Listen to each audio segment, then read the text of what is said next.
Let me tell you a story from long ago. When I was a young lad, I used to be deathly afraid of them roller coasters.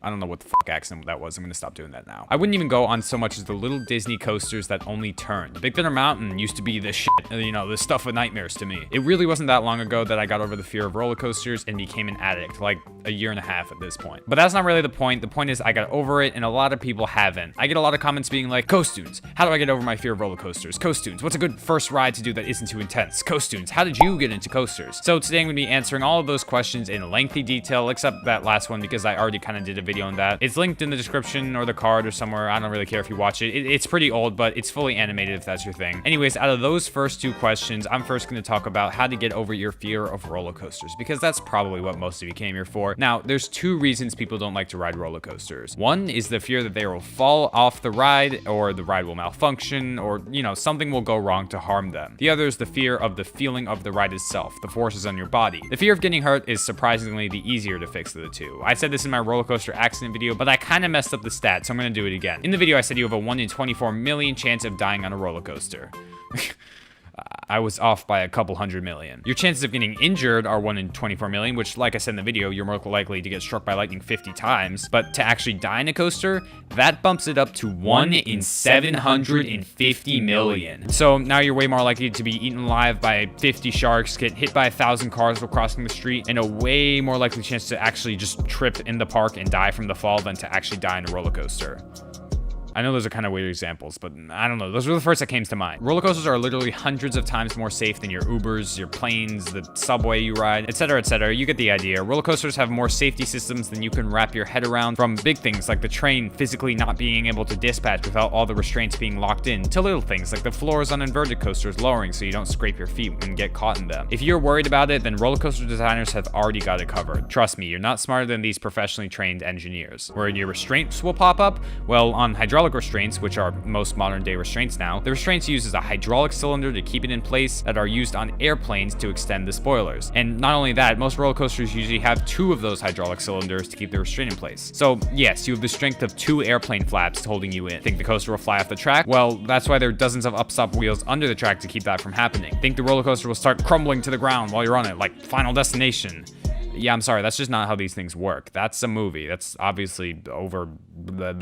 Actually, this movie is a big contributor to a lot of people's fear of roller coasters, so let's break it down real quick. First of all, that is not how restraints work. They do not magically come down into place onto your body. They have to be manually pushed. I know that's not really like a big thing, but still, it just shows that the people making this movie have no idea what's going on. Secondly, a ride op would for sure stop this dude from bringing whatever the fuck camera this is onto the ride. I mean, he did, but like... Can't read?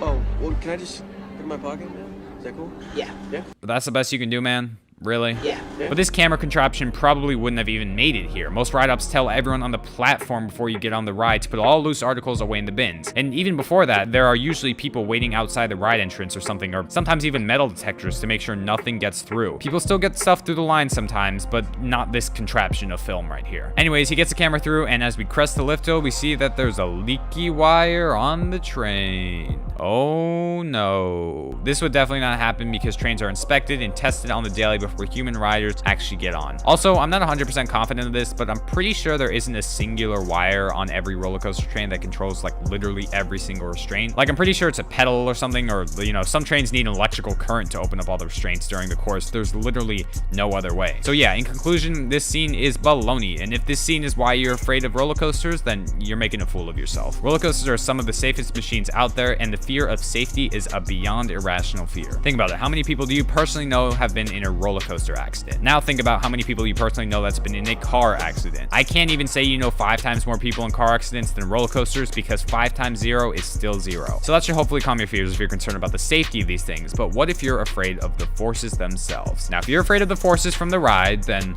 are you ready for my one piece of advice? Just do it! That's actually the only thing I can say. I could babble your ear off about the stats and the safety systems if you're afraid of getting hurt, but if you're afraid of the main appeal of coasters themselves, then I really don't know what to tell you. I'm sorry, but yes, you will feel that stomach dropping feeling on a 200-foot drop. You just can't spend too long contemplating, and you just gotta get in line. One thing I will say, if you're nervous for that first drop, then just watch a POV of the ride beforehand and notice how long you're actually falling. It's really not that long at all. On Kingda Ka, the world's tallest coaster at 456 feet, you're really only dropping for a remarkable like 3 or 4 seconds. And most drops don't even come close to that size. Like I said, like in the time I've been talking about Kingda Ka, you've done its drop like 3 times already. So just remember when you see the coaster in person how long the drop actually is, because most of the time it's over before it's really begun. Remember, those PRVs are the actual coasters, so when you start to panic seeing that it's taller than you expected, because trust me, coasters in person always look taller than in the video, just take a deep breath.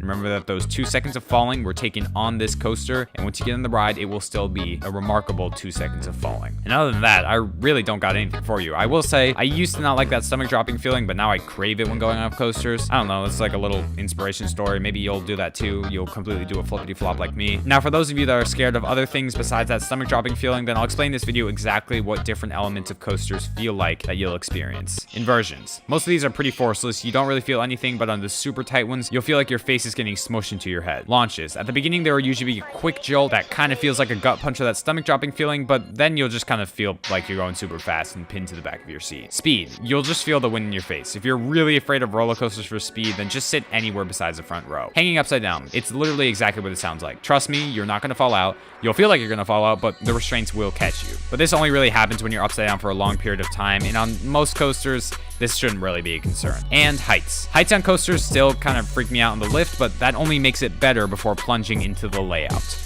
I love it. But what if you're over that? What if you're ready to try some out? Obviously, you don't want to dive in with a 300-foot monstrosity. Now, I'm assuming that you've already done the kiddie coasters and the family coasters, and you're ready for some real stuff. If you haven't done the family coasters, then you should probably hit those up first, and don't even bother with the kiddie coasters. Those are stupid. But if you already did those, I would say start with some B&M loopers like floorless coasters or inverts. Inverts do have some pretty intense moments, but I think you can probably handle it. You can also start with a GCI because those are pretty low to the ground, so you won't get any of that stomach dropping feeling, and you won't go upside down.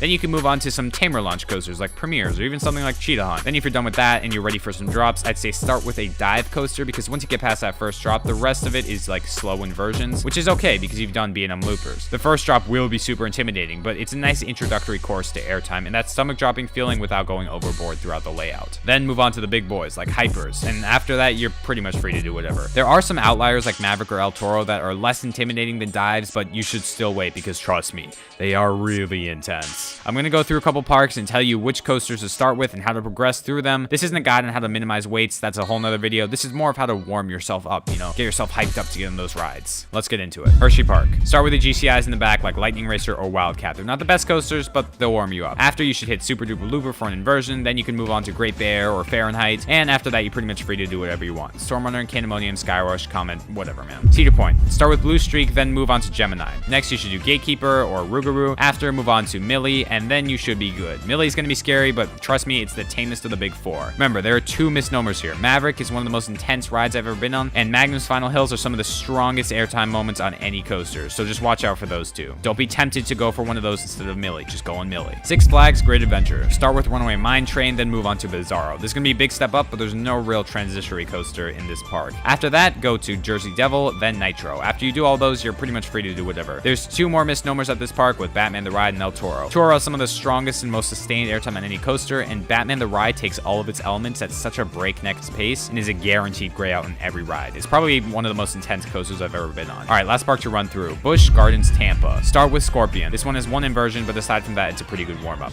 Then do Cheetah Hunt. After Cheetah Hunt, do either Montu Akumba, and then you're pretty much good. Sheikra is kind of like the big final boss, but it's the only super intimidating coaster at the park, and it's a dive coaster, so you should be fine. And that's pretty much it. As a recap, if you're afraid you're going to die, then rest assured, you will not. Roller coasters are safer than your cars, and you go in those all the time. If you're afraid of the forces, then work your way up and just force yourself to go on that big ride. And for starter rides, start with low to the ground stuff and stuff with a bunch of inversions, then work your way up to the big drop boys. So that's gonna wrap up today's video. I hope it helped you finally get on that big ride, and I will see you all next time.